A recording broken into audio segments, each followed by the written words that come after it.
Jeff Courtnall in overtime. Or maybe they just might do it. Trevor Linden in overtime.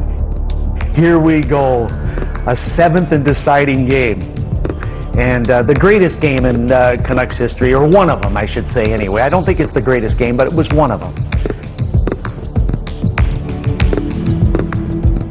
Talk about getting life. I mean, after Game 4, you felt lifeless, you know. Next day, you go home that night and you think, wow, you know, and then you just seem to get a little in Game 5, and after Game 6, we had a lot. And we thought, hey, we've won game, this is what we wanted, and they were probably dreading it going home for Game 7.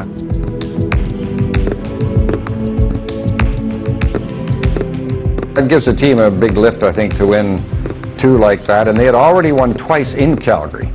The first game of the series and the 5th game of the series in Calgary, and key games, so they knew that they could win in Calgary.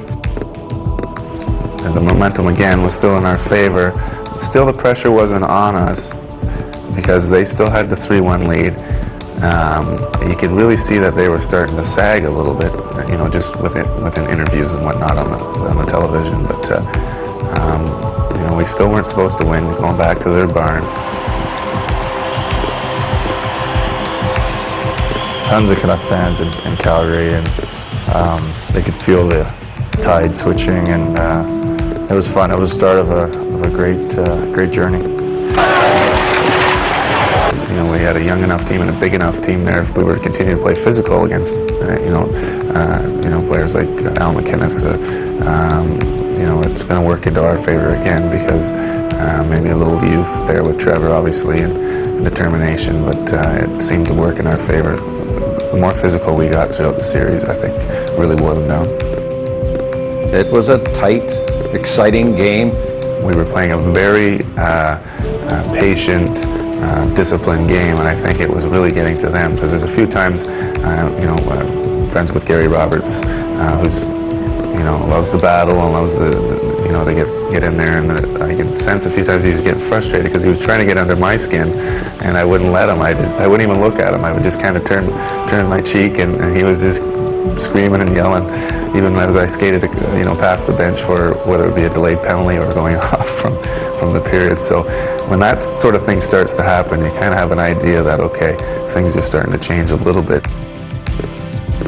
There were about 3 minutes to go in the regulation time, and Calgary was leading 3-2, and they had been ahead since midway through the second period. The game had just sort of settled down to a tough-checking playoff game, and Calgary was in the lead.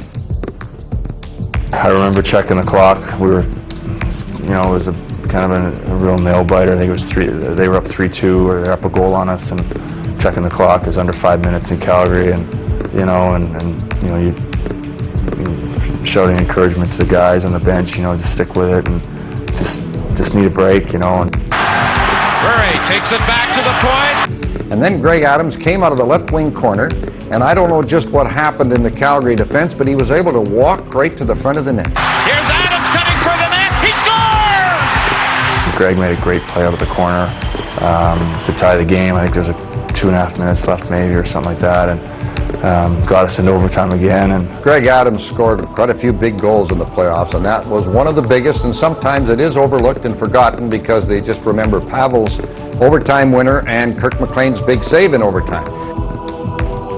He was a power winger where he loved to drive to the net, cut to the net, and you know, would take a hack or two to score a goal. But he could also play the finesse. You know, he could take you inside out and, you know, put it through your legs, all that kind of stuff. So, you know, he really had a good playoffs for us, and was one of the guys that we looked to score big goals for us. This game is headed for overtime, folks. The third time, the third consecutive game. They're going, oh, here we go again. You know, we're going into overtime with these guys, and we've lost a couple already or so, and we're at home. Things tighten up a little bit. They were the 3-1 lead, and now it's down basically to 1 goal. Well, the next goal wins.